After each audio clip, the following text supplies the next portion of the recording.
what happened to gold, and let's see what can we find or how do we make sense out of it. So first is that last night, no? So nagbigay tayo ng signal about selling gold at around 4,170. Okay, so it actually went up. So U.S. session, it went up only to go back down um, until the end of that session. Okay, so it went down to 4,100. Then nagkaroon ng consolidation. So ito yung the whole US session last night. And what happened was the whole day, umakyat siya ng konti only to break down. So what happened? Tingnan natin, no? Yan.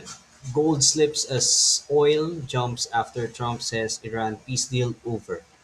And this is the start of another inflation story for gold. And with the inflation going up, it will mean rate hike. So that's what the market is pricing in right now.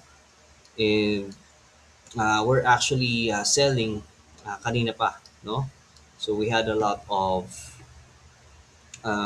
trade signals. Okay, so paste lang natin dito. Okay,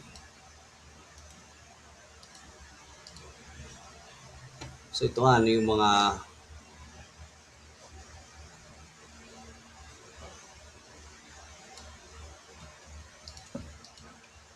okay. So ito, yung mga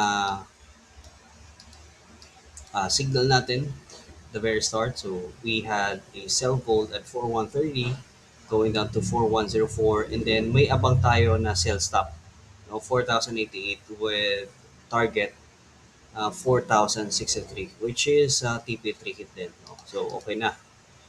Okay na buong araw, no? So sell gold lang tayo for the whole day kasi alam naman natin na it's an overall bearish talaga. As we zoom out, lipat na natin. Overall bearish, and there's a trend within that trend that it's still going lower. Okay, even though it's not hitting the upper levels, it's basically having an internal levels there. Okay,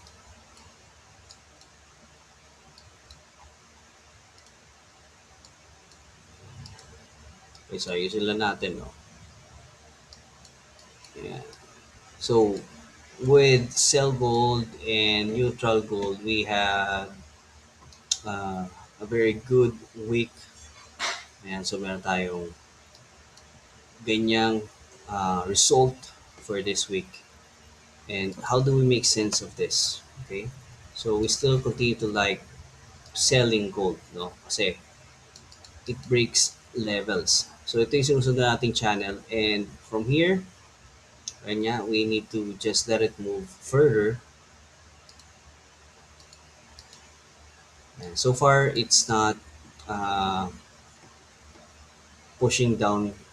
Uh, Nag-hold siya sa 4,050 level.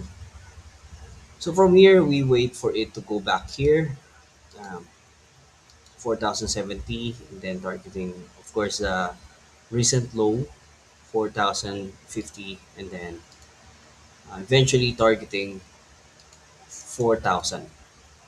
Okay? So, ang mga targets natin, yun na 4,031 and 3,959. So, yan na yung mga pinakamabababa, no? 4,000 yan.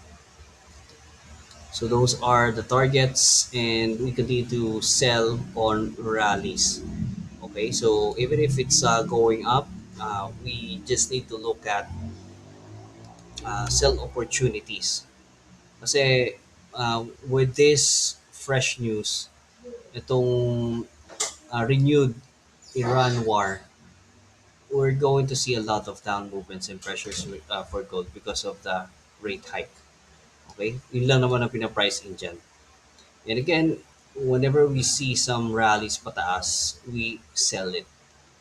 Okay, and if you want to have a real-time trade management or trade commentaries and trade signals, you can freely join our Telegram community. Right, so that's it. We continue to sell gold until there's further development with this news. Thanks so much for watching. You have a great day.